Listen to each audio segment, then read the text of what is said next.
33 साल का नौजवान है वो ये जान ले कि डॉक्टर बी.आर. अंबेडकर ने कहा था शिक्षा वो शेरनी का दूध है जो जितना पिएगा उतना दहाड़ेगा।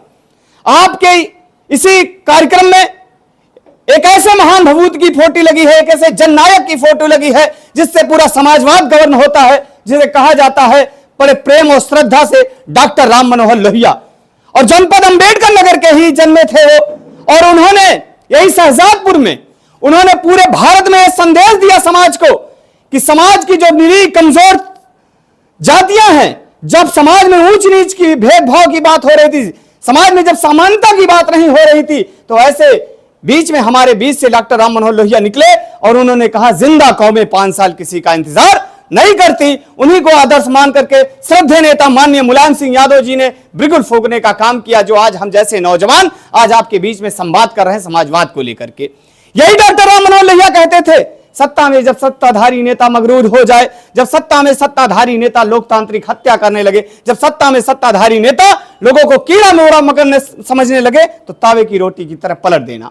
नौजवान साथियों, आज भी दुख इस बात का है कि आज देश में 2 ताकतें लड़ रही हैं।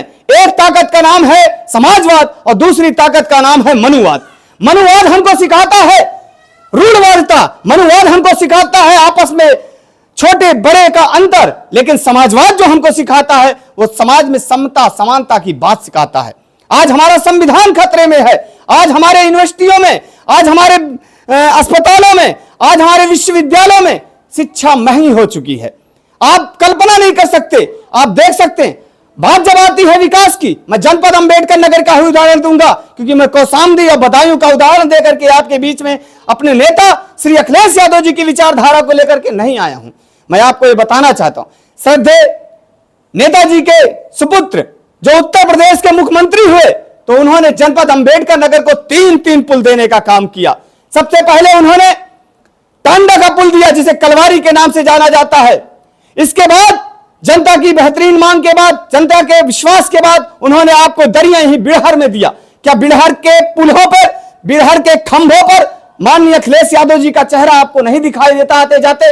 कमहरिया में भी उन्होंने देखने का काम किया। और सबसे बड़ी जो उनकी योजना थी, उन्होंने लैपटॉप आपके बच्चों के हाथ में दिया। और इसलिए लैपटॉप आपके बच्चों के हाथ में दिया क्योंकि आपके बच्चे आज जो भारत है, जो आज शिक्षा व्यवस्था है, जो आज का माहौल है, वो गूगल से जुड़ चुका है, वो आज का इंटरनेट से जुड़ चुका है। कि उनको पता था कि हमारे समाज के लोग कमेरा समाज के लोग हैं, और कमेरा समाज के लोग काम कब करेंगे, कब अपने बच्चों के हाथ में लैपटॉप देंगे।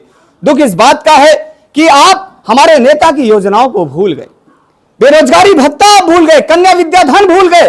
और सबसे बड़ी बात तो यह है कि श्रद्धेय नेताजी की ही देन है कि आज हमारे समाज का, आप बताओ कि आपके गांव में अगर कोई सिपाही था या कोई फोर्स में लड़ने का काम करता था, तो उसकी लाश नहीं आती थी, उसकी लाश नहीं आती थी। जब वो सीमा में शहीद होता था, तो उसके घर, उसके पैतृक आवास पे उसके पूर्वजों को, वकील खां साहब, प्रभाकर जी, सिर्फ ताबूत में टोपी आती थी, वर्दी आती थी, जूता आता था।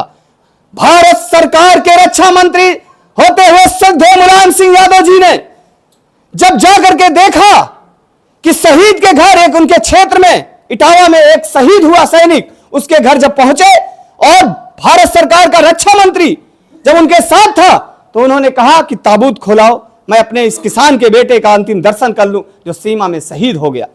तो भारत सरकार के उस प्रमुख सचिव ने कहा, साहब सेना में यह प्राविधान नहीं है कि लाश आए आपके घर। कहना क्या?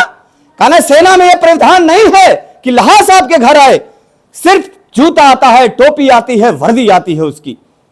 नेताजी की आंखें भावुक हो गईं और नेताजी ने कहा, हम किस भारत का प्रतिनिधित्व कर रहे हैं? क्या इसी भारत को सजाने के लिए हमने इस देश की कमान संभाली थी और हम भारत के रक्षा मंत्री हुए? मैं नौजवान साथियों आपको यह बताना चाहता हूं, नेताजी ने यह महसूस किया कि एक किसान का बेटा मरा है, और किसान का बेटा ही मरा है, एसडीएम, डीएम, कलेक्टर और यह पीएम, सीएम का बेटा सेना में शहीद नहीं होता।